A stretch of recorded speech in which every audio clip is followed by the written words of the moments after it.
President Trump wants you to learn about economics. Let's oblige him, shall we? And don't click off, I didn't like economics as a class either, I definitely got a C. Bear with me, I'll make it fun. Subsidies are selective. When things are either unaffordable or too expensive, but deemed necessary, lawmakers can use subsidies to soften the blow both to the consumer and the producer by helping cover costs somewhere in the supply chain. That's a gross oversimplification, but if you want to dive deep, just Google what's in the Farm Bill. That's an unlimited rabbit hole. But for the sake of this video, the previous explanation should cover it. The US government subsidizes oil to the tune of $20 billion a year or so. The Inflation Reduction Act saw subsidies of about $2 billion be paid out for the development of electric vehicle technologies, batteries, and sales. The oil subsidies go to the companies that speculate, refine, drill, etc. All the other steps for gas to be available too, really. So it's easy as just a simple consumer to forget those are being paid. The same is true for some electric vehicle technologies as well. But because part of the reason they are there in the first place is to get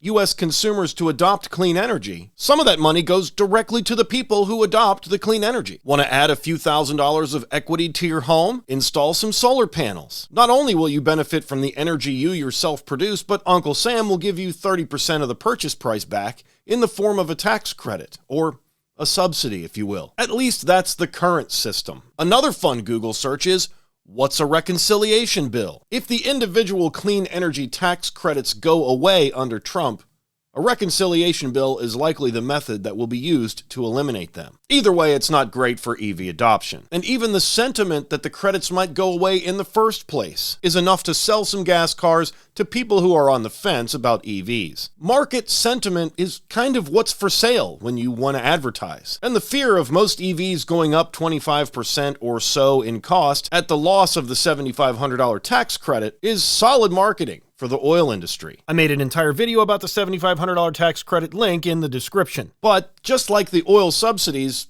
what the government doesn't want you to know is gasoline is pretty reliant on imports. About 60% of the US's oil imports come from Canada. And if Trump were to institute the 25% tariff he claims on instituting for Mexico and Canada, that's bad news for oil prices. You see, if Trump wants to cut taxes on your income, he has to find a way to get that money, because there's money missing from the US budget if he just cuts the income tax. That's how we make most of our tax revenue. But if there's a 25% tax on everything that comes into the United States, that's a lot of income tax he can cut. And if you're still following, gold star. We're almost there. Maybe hit like and subscribe if I make sense. Here's the rub for oil. Almost all of our electricity is domestic. The coal is mined here. The natural gas wells are here. The solar, the wind, the hydropower, all domestic. So that means the impact of a 25% tariff on Canada and Mexico will be disproportionately bad for oil compared to electricity. It doesn't mean energy prices won't go up. They will definitely go up. It's just that oil companies will be forced to raise prices and energy companies will just follow because why not? Everything's going to go up. We've got to get those costs down. We're going to bring those costs way down. When I win, I will immediately bring prices down starting on day one. Do you believe Americans can afford higher prices because of tariffs? They're not going to have higher prices. If I win, we will rapidly defeat inflation and I will make America affordable again. We're going to make it affordable. We got to bring those costs down. They call it groceries. Economists of all stripes say that ultimately consumers pay the price of tariffs. I don't believe Can it. you guarantee American families won't pay more? I can't guarantee anything. I can't guarantee tomorrow. If the cheap knockoffs are now more expensive, well, the more expensive stuff can be more expensive too. Companies will see an opportunity and mark up everything. We know what 7% inflation feels like from the results of the Biden administration and the pandemic, depending on who you want to blame.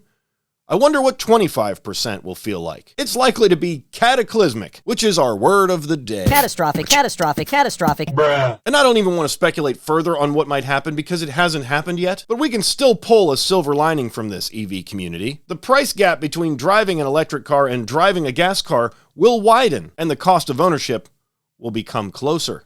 That is, if you still believe gas cars are cheaper than electric vehicles in cost of ownership. People could literally switch to EV because they have no other choice. They can't afford to buy the gas to do their commute. Necessity is a pretty strong driver of adoption. EV values could increase if there's a significant demand increase along with it, which would make the current EV you drive, if you drive one now, worth more. And once again, all vehicles will go up in price because 25% tariff and so many things being built in Canada and Mexico. So gas cars aren't going to get an advantage in demand either. So why will EVs benefit from Trump's tariffs in the event they're instituted? Because EVs are just a better idea overall. They run on domestic power, and they're more efficient to drive. Will Trump actually put a 25% tariff on everything we buy from Mexico and Canada?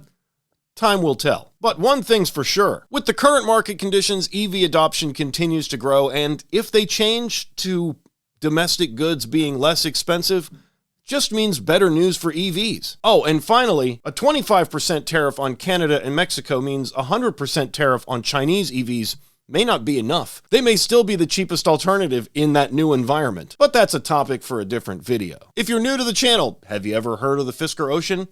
That's a crazy situation. Check that out right here. Or find out how much range you really need to own an EV. I've done that test as well. YouTube thinks you'll like this one.